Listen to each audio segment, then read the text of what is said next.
सभी का एडोवर्बर पर स्वागत है। मैं चेतन सिंह। कक्षा 9 के विज्ञान के अध्याय 3 परमाणु एवं अणु, इसमें हम लोगों ने रासायनिक संयोग का नियम ये पढ़ा है। रासायनिक संयोग के नियम के बाद आज हम लोग पढ़ेंगे डाल्टन का परमाणु सिद्धांत, डाल्टन्स एटॉमिक थ्योरी। देखिए, डाल्टन ने ही, जॉन डाल्टन इनका पूरा नाम था, जॉन डाल्टन ने ही सबसे पहले परमाणु शब्द बताया। इससे पहले देखिए, परमाणु और अणु, कण, इन सब में थोड़ा सा कंफ्यूजन क्रिएट था।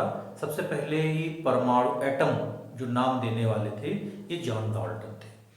जॉन डाल्टन ने कुछ अपनी परिकल्पनाएं इस परमाणु से संबंध में या एटॉमिक थ्योरी से संबंधित कुछ अपनी इन्होंने परिकल्पनाएं प्रस्तुत की, और यही परिकल्पनाएं इन्होंने और कुछ इनके अन्य सहयोगियों ने, लैंडोल्फ वगैरह ने, इन लोगों ने प्रयोग द्वारा पुष्टि की, और यही परिकल्पनाएं ये सिद्धांत का रूप धारण कर ली। तो चाहे ये पूछा जाए कि डाल्टन का परिकल्पना क्या है, या अगर ये पूछा जाए कि डाल्टन का परमाणु सिद्धांत क्या है, तो हमें यही देना रहेगा। सबसे पहले क्या इन्होंने बताया? परमाणु। तो परमाणु को इन्होंने बताया कि ये अविभाज्य है ना। सबसे प्रमुख, सबसे पहली लाइन आप यही लिखेंगे कि परमाणु जो है ये अविभाज्य है। तो पहला पॉइंट इसीलिए हम लोग लिखते हैं कि सभी द्रव्य ये अति सूक्ष्म अविभाज्य कणों से बने हैं, जिन्हें परमाणु कहते हैं। इसका मतलब क्या हुआ कि परमाणु जो है ये अविभाज्य कण है, और ये अति सूक्ष्म द्रव्य का कण है, इसको परमाणु नाम दिया गया है। और दूसरा भी इसी से बिल्कुल संबंधित है कि परमाणु को विभाजित नहीं किया जा सकता, यह द्रव्य का मूल कण है। तो ये दोनों पॉइंट एक दूसरे को सपोर्ट कर रहे हैं।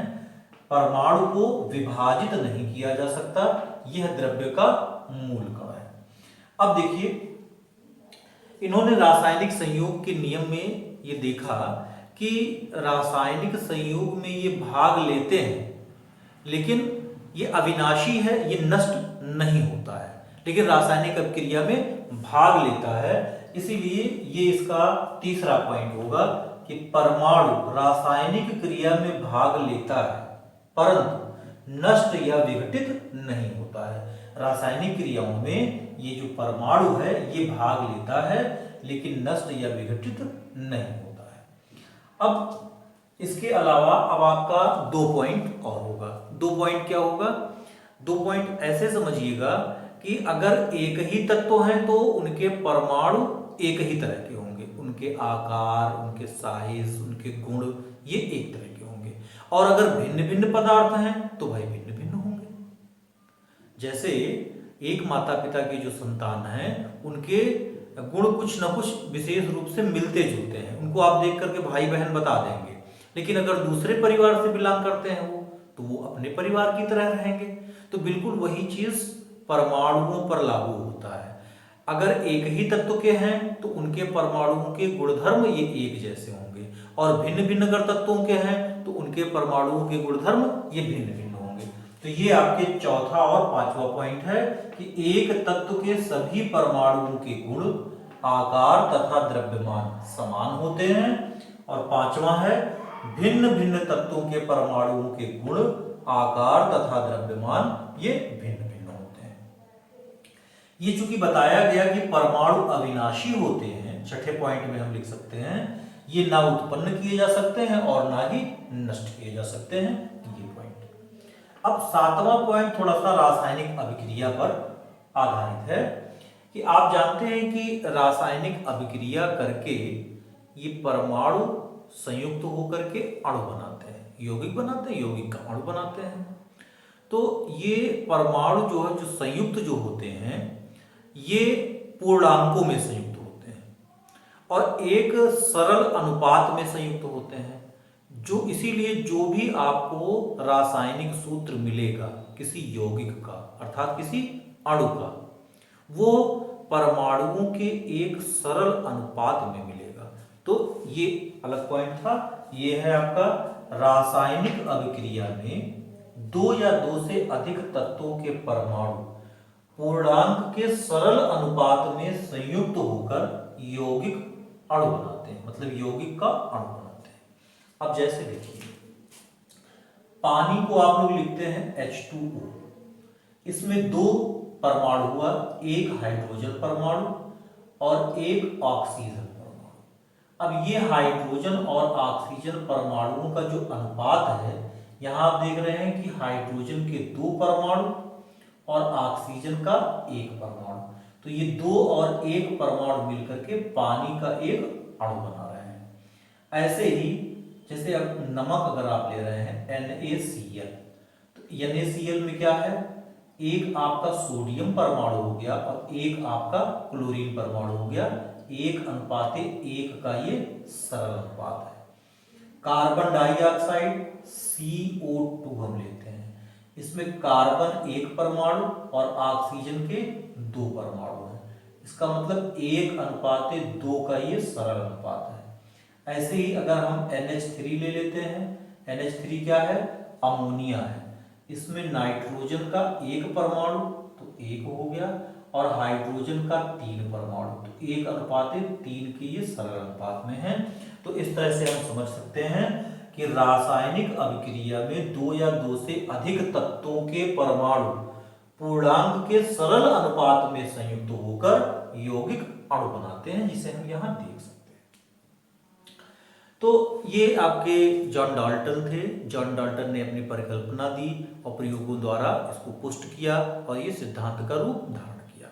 अब जब ये सैद्धांतिक रूप धारण किया तो केमिस्ट्री में लाभ क्या हुआ, इसके मेरिट्स क्या थे, इसके गुण क्या थे, इससे हम लोगों को लाभ क्या हुआ। तो लाभ मुख्य रूप से दो चीजों पर हुआ। क्या दो चीज हुआ आपका, सबसे पहला तो इन्होंने रासायनिक संयोग के नियम की व्याख्या की। ये आपने जाना है कि डाल्टन ने रासायनिक संयोग के नियम की व्याख्या की। कौन कौन से थे ये द्रव्य संरक्षण का नियम था और स्थिर अनुपात का नियम था। अब द्रव्य संरक्षण का नियम आप देखिए, इसका इन लोगों ने पुष्ट भी किया। अब जैसे द्रव्य संरक्षण का नियम, इसको लैंडोल्ट ने भी प्रयोग द्वारा अपने पुष्ट किया। ये इन्होंने सिल्वर नाइट्रेट और सोडियम क्लोराइड इसको मिलाया और सिल्वर क्लोराइड का सफेद अवक्षेप बना, H आकार की ट्यूब लेकर के, नली लेकर के, ये आपने पढ़ा है पिछले वीडियो में, आप लोगों ने ये जाना है। तो ये देखा गया कि अभिक्रिया से पहले जो भार था, है ना, और जब अभिकारक अभिक्रिया करके उत्पाद बना लिए तो उत्पादों का भी जो भार था वो उतना ही था, मतलब द्रव्यमान ये परिवर्तित नहीं हुआ, द्रव्य अविनाशी है, इसीलिए ये नाम नियम दे दिया गया डाल्टन द्वारा और इसको पुष्ट किया गया। तो इसको हम द्रव्य संरक्षण का नियम या द्रव्य अविनाशिता का भी नियम कहते हैं। और इसी तरह से स्थिर अनुपात का नियम, रासायनिक अभिक्रिया में एक सरल गुणित अनुपात में अभिक्रिया करके अणुओं का निर्माण होता है, जो यहां से आप उसकी पुष्टि करते हैं। और अगला क्या हुआ, दूसरा जो इनका पॉइंट हुआ वो देखिए, इससे पहले द्रव्य का बहुत सूक्ष्म कण, उसको कुछ लोगों ने कण का नाम दिया, कुछ लोगों ने अणु का नाम दिया, कुछ लोगों ने परमाणु का नाम दिया, लेकिन इसकी स्पष्ट व्याख्या कि कौन सा अणु है और कौन सा परमाणु है, क्योंकि इन्होंने यहां बताया ना कि ये परमाणु है और ये जब एक रासायनिक अभिक्रिया में एक निश्चित सरल अनुपात में संयुक्त होते हैं तब ये अणु की रचना करते हैं। इसका मतलब अणु जो है ये बड़ा हुआ, परमाणुओं का एक निश्चित सरल अनुपात में संयुक्त होकर के यौगिक के अणु का निर्माण होता है। और परमाणु, ये परमाणु अविभाज्य इन्होंने बताया, तो परमाणु ये सूक्ष्मतम कण हुआ। तो दूसरा इन्होंने क्या बताया कि परमाणु तथा अणु में इन्होंने डिफरेंस बताया, इन्होंने भेद बताया कि परमाणु क्या है और अणु क्या है। अब देखिए, इसके बाद ये तो आपके डाल्टन के परमाणु सिद्धांत के लाभ थे। अब इससे इनकी हानियां क्या है। हानियां का मतलब इस थियरी का कोई हानि नहीं हुआ है कि क्या इन्होंने व्याख्या करने में असमर्थता व्यक्त की, मतलब किस पॉइंट पर इनकी व्याख्या नहीं हुई, इसको हम हानि के नाम से भी जानते हैं या ऐसे कह सकते हैं कि क्या कमियां थी डाल्टन परमाणु सिद्धांत में क्या कमियां थी, ये हम जानते हैं अभी। डाल्टन के परमाणु सिद्धांत में क्या कमियां हुई, किसकी व्याख्या करने में इन्होंने असमर्थता व्यक्त की, ये इसमें बताया गया है। देखिए, डाल्टन ने तो ये बताया था कि परमाणु अविभाज्य है। ये 19वीं सदी के अंत और 20वीं सदी के प्रारंभ में जब ये एक्सपेरिमेंट चल रहा था, जे थॉमसन और रदरफोर्ड और चैडविक, तो इन लोगों ने क्रमशः इलेक्ट्रॉन, प्रोटॉन और न्यूट्रॉन इनकी खोज की। तो इनके खोज के बाद तो ये बात बिल्कुल क्लियर हो गया कि अब तो परमाणु अविभाज्य नहीं रहा, परमाणु जो है ये अविभाज्य नहीं रहा, बल्कि इलेक्ट्रॉन, प्रोटॉन तथा न्यूट्रॉन इसके मुख्य घटक है। इनसे ही या इनमें ये इलेक्ट्रॉन, प्रोटॉन और न्यूट्रॉन ये परमाणु के मुख्य घटक हैं, इनमें ये रहता है। तो पहला ही इनका जो मुख्य चीज था कि परमाणु अविभाज्य है, ये परमाणु अविभाज्य नहीं है, ये हो गया। उसका कारण क्या हुआ कि जो एक्सपेरिमेंट चल रहे थे, आपको मैं यहां लिख के बता दे रहा हूं, आप कह सकते हैं इलेक्ट्रॉन और प्रोटॉन और न्यूट्रॉन, ये आपका इलेक्ट्रॉन हो गया, प्रोटॉन हो गया और न्यूट्रॉन हो गया।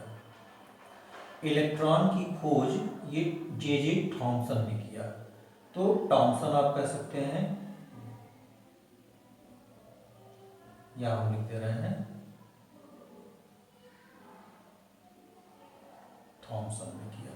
प्रोटॉन ये रदरफोर्ड ने किया और न्यूट्रॉन ये चैडविक ने किया। इसको याद करने के लिए ऐसे आप कह सकते हैं, इलेक्ट्रॉन का ई ले लीजिए, प्रोटॉन का प ले लीजिए, न्यूट्रॉन का न ले लीजिए, थ, इसका र, इसका च, तो हम कह सकते हैं ई ट, ये ट कर दीजिए, जे थॉमसन है ना, कुछ किताबों में थॉमसन लिखा हुआ है, तो ईट पर नाचे, ईट पर नाचे मतलब इलेक्ट्रॉन थॉमसन, प्रोटॉन रदरफोर्ड और न्यूट्रॉन चैडविक, ईट पर नाचे से हम इसको समझ सकते हैं। ये हमेशा आपको याद भी रहेगा कि इलेक्ट्रॉन थॉमसन, प्रोटॉन रदरफोर्ड और न्यूट्रॉन ये चैडविक, इन लोगों ने इसको खोजा। तो इसको खोजने के बाद क्या हो गया कि परमाणु अविभाज्य नहीं है, बल्कि इलेक्ट्रॉन, प्रोटॉन और न्यूट्रॉन परमाणु ये इसके मुख्य घटक के रूप में है। अच्छा, अब एक चीज और देखिए कि एक ही तत्व के परमाणुओं का भार कुछ भिन्न हो सकता है, एक ही तत्व के परमाणुओं का भार कुछ भिन्न हो सकता है। अब जैसे हाइड्रोजन लिया गया, तो हाइड्रोजन का 1H1 ये भी हाइड्रोजन है, 1H2 ये भी हाइड्रोजन है, 1H3 ये भी हाइड्रोजन है, लेकिन सबके भार क्या है, ये अलग अलग है। इसको प्रोटियम कहते हैं, इसको ड्यूटेरियम कहते हैं, इसको ट्राइटियम कहते हैं। भार ये ऊपर जो लिखा रहता है ये है, इसका 1, इसका 2, इसका 3, जबकि ये नीचे जो लिखा रहता है ये परमाणु क्रमांक है, आगे आप जानेंगे। तो ऐसे पदार्थ या ऐसे तत्व जिनके परमाणु क्रमांक समान होते हैं, परमाणु भार भिन्न भिन्न होते हैं, उनको हम समस्थानिक कहते हैं। तो चूंकि समस्थानिकों की खोज भी नहीं हुई थी, इसीलिए एक ही तत्व के परमाणुओं का भार कुछ भिन्न भिन्न हो सकता है, ये बात आई सामने। और दूसरा ये भी आया कि भिन्न भिन्न तत्वों के परमाणुओं के भार समान भी हो सकते हैं, जैसे आर्गन और कैल्शियम। आर्गन ये 18 और 40 है और कैल्शियम ये 20 और 40 है। तो भार इनके समान है, लेकिन क्या है, परमाणु क्रमांक समान नहीं है। तो परमाणु क्रमांक समान नहीं है, इसलिए ये दो अलग अलग तत्व हो गए, ये आर्गन हो गया, ये कैल्शियम हो गया। तो भिन्न भिन्न तत्वों के परमाणुओं के भार समान हो सकते हैं, भार समान हो सकते हैं, ऐसे को हम समभारी कहते हैं। तो जब समस्थानिक और समभारी तत्वों की खोज हुई तब ये बात क्लियर हुई। इसका व्याख्या ये डाल्टन परमाणु सिद्धांत ये नहीं कर सका, तो डाल्टन परमाणु सिद्धांत नहीं कर सका, ये इसका डिमेरिट हो गया। समान प्रकार के परमाणु से बने पदार्थ के गुण भिन्न हो सकते हैं। समान पदार्थ के परमाणु से अगर पदार्थ बना हुआ है तो वो उसकी रासायनिक संरचना पर भी निर्भर कर सकता है। आपको एक छोटा सा उदाहरण दे देते हैं, जैसे कार्बन। कोयला भी आपका कार्बन है, पेंसिल की जो लीड होती है जिसको आप ग्रेफाइट कहते हो वो भी आपका कार्बन है, हीरा ये भी आपका कार्बन है, लेकिन सब ये अलग अलग है। तो इनका परमाणुओं का व्यवस्था क्रम अलग अलग है। व्यवस्था क्रम अलग होने से जबकि सब कार्बन परमाणु हैं, ये अलग अलग अपर रूपों के नाम से जाने जाते हैं। ये आगे आप जानेंगे। तो हम कह सकते हैं कि समान प्रकार के परमाणु से बने पदार्थ के गुण ये भिन्न भिन्न हो सकते हैं, सबके गुण अलग अलग हैं। आपका कोयला अलग, आपका ग्रेफाइट अलग, आपका हीरा अलग। वह अनुपात जिसमें भिन्न परमाणु संयोग करके यौगिक बनाते हैं स्थिर और अविभाज्य हो सकता है, परंतु सरल नहीं हो सकता है। इसकी व्याख्या हम थोड़ा सा यहां करेंगे। सरल नहीं हो सकता तो इसका मतलब जटिल हो सकता है। तो जटिल होना मतलब ये सरल अणु नहीं होंगे, वो जटिल अणु होंगे। जटिल अणु के उदाहरण आपके प्रोटीन है, स्टार्च है, वसा है। तो ये सब जो है ये सरल अनुपात में नहीं होते। तो ये आपके डाल्टन के परमाणु सिद्धांत की कमियां थी। एक बार हम लोग फिर जान लेते हैं कि परमाणु अविभाज्य नहीं है, बल्कि इलेक्ट्रॉन प्रोटॉन न्यूट्रॉन से बना हुआ है। इलेक्ट्रॉन प्रोटॉन न्यूट्रॉन इसके मुख्य घटक हैं। एक ही तत्व के परमाणु का भार कुछ भिन्न हो सकता है, समस्थानिक इनके उदाहरण हुए। भिन्न भिन्न तत्वों के परमाणु के भार समान हो सकते हैं, समभारी इनके उदाहरण हुए। समान प्रकार के परमाणु से बने पदार्थ के गुण भिन्न हो सकते हैं। और वह अनुपात जिसमें परमाणु संयोग करके यौगिक बनाता है ये स्थिर और अविभाज्य हो सकता है, लेकिन सरल नहीं हो सकता है। अब देखिए, इन्होंने तो अपना सिद्धांत दिया था, इनके सिद्धांत में ये कमियां आई। इसके बाद इन्होंने संशोधन किया। इनका यही संशोधन डाल्टन का संशोधन परमाणु सिद्धांत या संशोधित डाल्टन परमाणु सिद्धांत इस नाम से भी जाना जा सकता है। और वही जो कुछ इसमें डिमेरिट्स थे इसको हटाया गया और इनके कुछ जो परिकल्पना थी उसको लिया गया और एक नया सिद्धांत आधुनिक परमाणु सिद्धांत मॉडर्न एटॉमिक थ्योरी ये आई। तो मॉडर्न एटॉमिक थ्योरी क्या हुआ? ये संशोधित डाल्टन परमाणु सिद्धांत हुआ। संशोधित डाल्टन परमाणु सिद्धांत में क्या हुआ? पहला, परमाणु विभाज्य। अब अविभाज्य नहीं रहा, क्या हो गया? परमाणु विभाज्य है, अविभाज्य नहीं। यह इलेक्ट्रॉन, प्रोटॉन तथा न्यूट्रॉन आदि कणों से मिलकर बना है या आदि कण इसके मुख्य घटक है। तो पहला तो यही पॉइंट जो कमी थी वही आपका आधुनिक परमाणु सिद्धांत का पहला पॉइंट हो गया। दूसरा है यौगिक में तत्वों के परमाणुओं में सरल गुणित अनुपात होना आवश्यक नहीं है। यहां आपको बताया था कि ये सरल अनुपात में रहते हैं।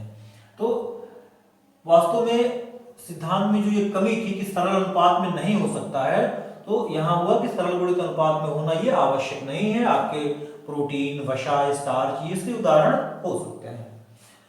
तत्वों का मूल आधार परमाणु क्रमांक है, ना कि परमाणु भार। ये जो परमाणु क्रमांक है ये उस तत्व का मूल आधार है। सब परमाणु जो हाइड्रोजन है इनका परमाणु क्रमांक 1 है। तो हाइड्रोजन के गुण गैसीय अवस्था में ये सब हैं, ये एक ही प्रकार के तत्व हैं। भले इनके कुछ कुछ गुण भिन्न भिन्न हो, लेकिन बिल्कुल मूल रूप से वो अलग तत्व ही हो जाएगा यदि परमाणु क्रमांक भिन्न भिन्न हो। 18 है, ये 20 है, ये आर्गन हो गया, ये कैल्शियम हो गया। तो इस तरह से जो आधार हुआ, तत्व का मूल आधार हुआ, ये परमाणु क्रमांक है, ना कि परमाणु भार है। रासायनिक अभिक्रिया में परस्पर इलेक्ट्रॉन के आदान प्रदान द्वारा होती है। ये तो इन्होंने भी बताया था कि रासायनिक अभिक्रिया में इलेक्ट्रॉन ये भाग लेते हैं। तो रासायनिक अभिक्रिया ये परस्पर इलेक्ट्रॉनों के आदान प्रदान द्वारा होती है।